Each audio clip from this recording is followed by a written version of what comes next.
Yeah, we on Boss Talk TV. Shout out to E. He the reason you see me. I have in New York City, it's gonna be hard. I would say that for anybody. You know, on the record, sounds like he want to do one with 50 Cent. That's what it sounds like. Jim, I don't want to do nothing with that sucker. You heard? Leave him out of the conversation. you Don't did that start. on purpose. No, He did. Don't start. because he said New York, and that's the only one that has a I catalog. low key. Wow. Hey, guys, make sure you like, subscribe to the channel, man. Listen, man, it's crazy, man, but one day later, man, 50 Cent responds to Jim Jones' Breakfast Club interview, man, calling him pretty much delusional, pretty much telling him, he pretty much tells him on his Instagram post, you Joe Mo, like, come on, man, stop it, bro. You only got one song, Ballin' is what he said. And, look like it's not going to be an easy win for Jim Jones with Cameron. And because in the interview, he also said something about Cameron. So I'm pretty sure we're going to hear something back about that as well. But the interview is dope, man. You guys got to go check it out on the Breakfast Club. It's something else to see. Jim Jones, it was kind of wild to see Breakfast Club back in their bag. They usually don't, like I said, the same thing with them is the same thing with me, man. And this is the truth. When you think about it, the same thing that you see with them is the same thing that you see with me. Basically, if you bring that energy on the show, we can't deflect that energy. We don't know what to do with that energy. If I say somebody's name and you automatically you go to that place where I don't rock with 50 or I don't rock with whoever, then we gonna pretty much take it there, or just how we gonna end the conversation and navigate the conversation. The energy is already out there, and ain't nothing we can do to deflect the energy that's being given. So when you look at what DJ Envy said, even if it was a any kind of shot fired or whatever to say 50 Cent's name, you got to understand that basically it's nothing that only thing Jim has to do is say, hey, man, he could play it like I don't really, rock with him like that, but we could set it up and laugh and smile.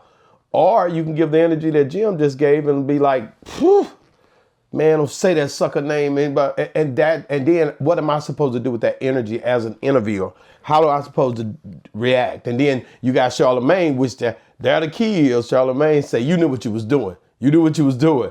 So this is the thing, man. Interviewing is something else, but I mean, was this, I don't think it was a setup. That's where A&R training, all that stuff. Jim is seasoned, man.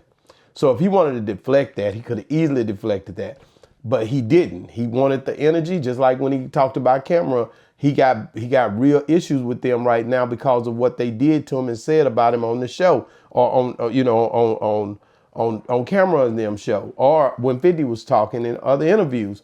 So he's not trying to let back on that or let down on that. So when 50's name is mentioned, he automatically, that's pretty much a situation where, hey, man, he's like, damn, man, man, I hate he said his name, but at the end of the day, that's a trigger.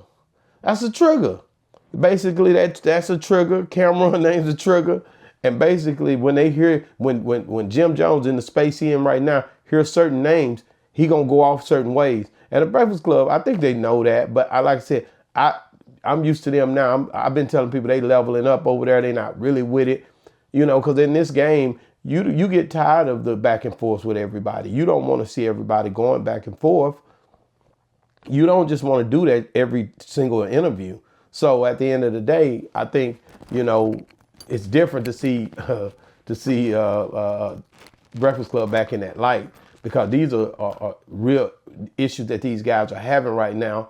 And these guys are childhood friends. As you know, Cameron pretty much have a situation with Jim Jones, and 50 also have a situation where they brought up some old stuff that had happened, where really they used Jim Jones somewhat like a bait, or basically ping ponged in between the situations while they was going through their beef.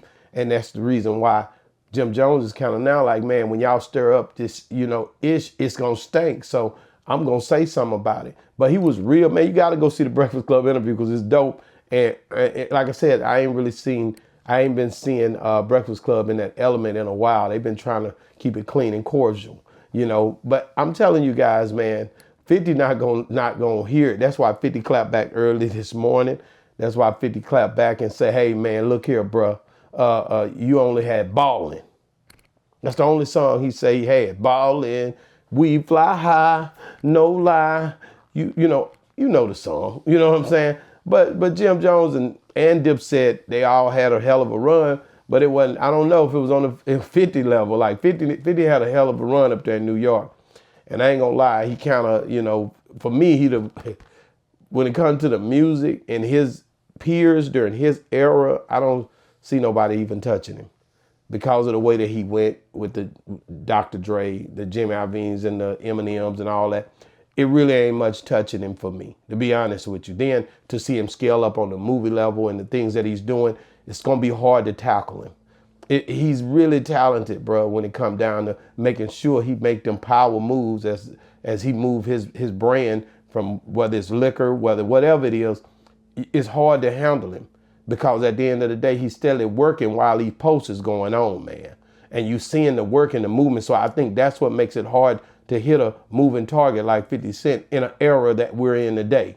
It's a whole different ball game. Am I saying that I agree with 50 on every single thing? Am I saying I agree with Jim Jones and Cameron on every single thing? No, but I am saying if this thing's gonna go on, and if you watch 50, when he end his deal, he gonna put his brand name, he's gonna brand something, he's gonna take every opportunity out of the situation. The only one really doing it like him and doing it with him is Rick Ross, and making sure they leverage off of it when it's time for them to speak.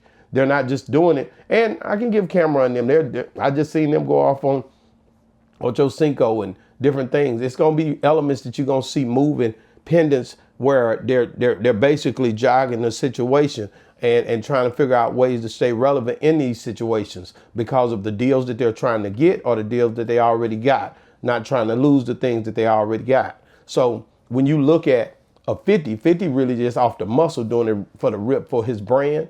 I think when you look at Jim Jones, hey, listen, man, I don't know if he got something coming, but usually when you go on the press row, you got something coming, huh?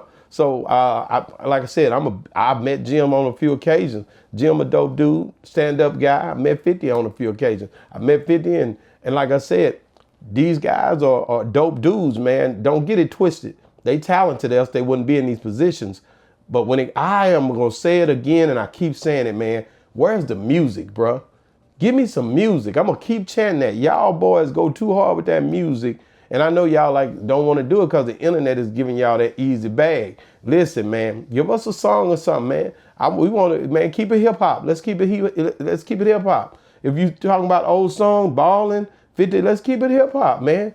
Give me some of that music, man. I know y'all like, man, we don't even really deal with it like that no more because everybody doing it on the internet now and it's jumping on here saying whatever and clips and lights and sound bites is giving them their bag. But man, give us some music, bro. Where is the music, man? What do you guys? I gotta say this, bro. What do you guys think about what Jim Jones did on Breakfast Club? Do you feel like when 50's name came up, he should have been able to handle the situation better and not go, off on the situation? Or do you think that that's the reason he came to the stage is to go off on these situations? Let us know. Do you think Envy was wrong for bringing 50 name up? Do y'all think he was wrong? Do you think Breakfast Club was at fault for Cameron's name coming up? Let's talk about it. Because every time I see people talking, especially in the comments, y'all, oh, they messy. Oh, he messy. Boss Talk messy. These people messy. And y'all steadily watching it. But I'm telling you now, these situations be brought to you because the energy that people come with. I'm not into it with nobody. Not into it with everybody or nothing. And I don't think Charlamagne and DJ Envy is into it, else they wouldn't be sitting on that panel. The guests they bringing in. So they just really conveyor belts, conduits that's basically funneling information and letting you guys see what people are thinking, and they opening up about it on these shows, on the Boss Talks, on the Say Cheeses, on the Real Lives, on the Breakfast Clubs. This is where they letting it all go, So what are we supposed to do with the energy that they bring? Check it, man. It's your boy ACO, man. Make sure you guys like, subscribe to the channel, man. Boss Talk 101, man. But also make sure you guys keep checking out these reviews, man. I'm just giving them to you. Just my inside thoughts, man. Boss Talk 101 review. Yeah, we on Boss Talk TV. Shout out to E. He the reason you see me.